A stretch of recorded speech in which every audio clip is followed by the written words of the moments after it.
Procurement Act 2023 Knowledge Drop Series for Contracting Authorities, Pre-Procurement Considerations under the Procurement Act, Part 2 of 6. In Part 2 of this Knowledge Drop series, we will cover pipeline publishing requirements, early supplier engagement, the full range of value for money considerations and how you can incorporate these into your procurement, the importance of undertaking conflict of interest assessments. Emphasis on early supplier engagement. The Procurement Act encourages contracting authorities to consider early supplier engagement through reviewing pipelines and the publication of notices. Larger contracting authorities with a spend of over £100 million per annum are required to publish pipelines of their future procurements at the start of each financial year. This means early engagement with procurement or commercial teams is important to ensure that your organisation's future requirements are captured within their planned activities and detailed in these notices. Whilst preliminary market engagement has always been considered best practice to help contracting authorities and suppliers to understand the deliverability of the requirements or explore alternative and innovative solutions, this can be used to help inform and shape a competitive procedure, particularly in the case of the competitive flexible procedure, which will be covered in Knowledge Drop 3. By engaging with the market early, contracting authorities can use the information they gain to help develop the procurement procedure, award criteria, and overall project timetable to ensure that when going to the market, suppliers have sufficient time to respond to tenders. This helps to ensure that the process is proportionate to the requirement and not overly complex or burdensome, which would impact on competition or achieving value for money. A preliminary market engagement notice must be published, setting out what engagement is planned and/or has been conducted. If you choose not to publish the notice, then you must explain why in the tender notice. Contracting authorities should coordinate all market engagement activities through their procurement or commercial teams where applicable, to ensure that all suppliers are treated fairly and to satisfy transparency requirements of the Procurement Act. Good, transparent and open communication with suppliers builds trust and reduces the risk of issues arising during or after the procurement. Easier for suppliers to participate. The new central digital platform will provide a single place for suppliers to register and upload their key business information.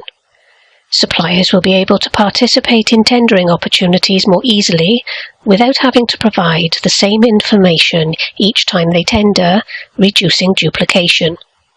For contracting authorities, this means a single standard business record for each supplier, reducing administration.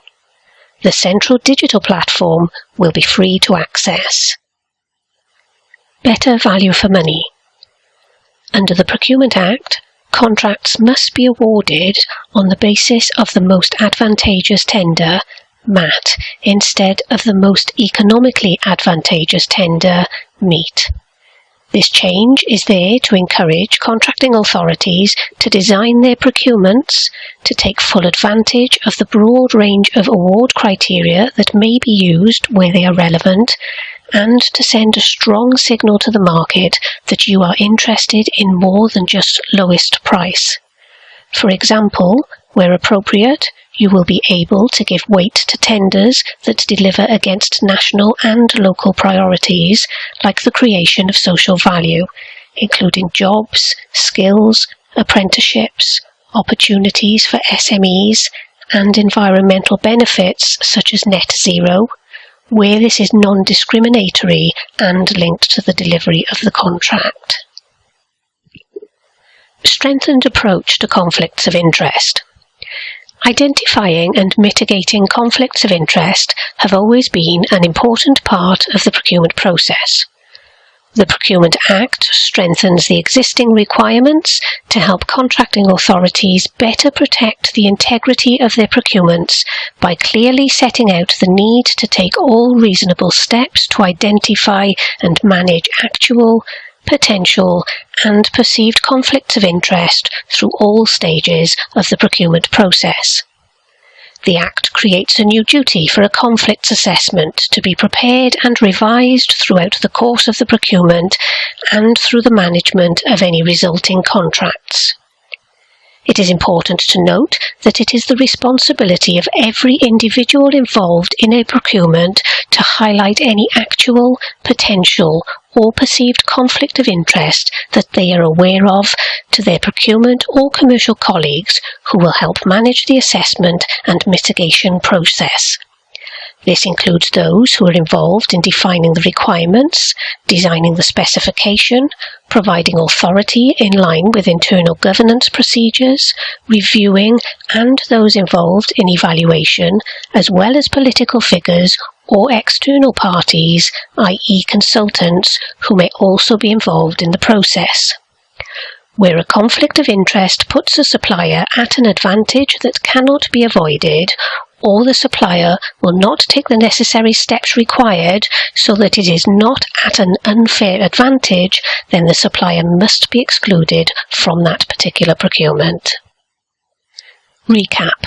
You should now understand the key things that must be considered in the early stages of planning a procurement, including understanding pipeline publishing requirements, the ability to engage with suppliers early and how this can inform your procurement, the consideration of how suppliers will engage with you and your procurement process, understanding the full range of value for money considerations and how you can incorporate these into your procurement, the importance of undertaking conflict of interest assessments.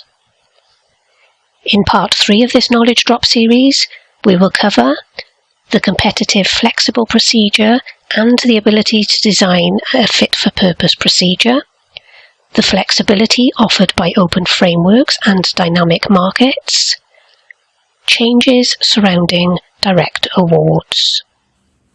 This material has been produced for the purpose of learning and development and does not constitute and should not be relied upon as legal advice.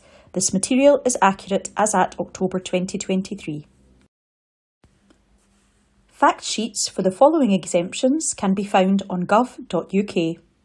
Concessions, light touch, defence and security, Northern Ireland, Wales, schools, utilities. End of animation.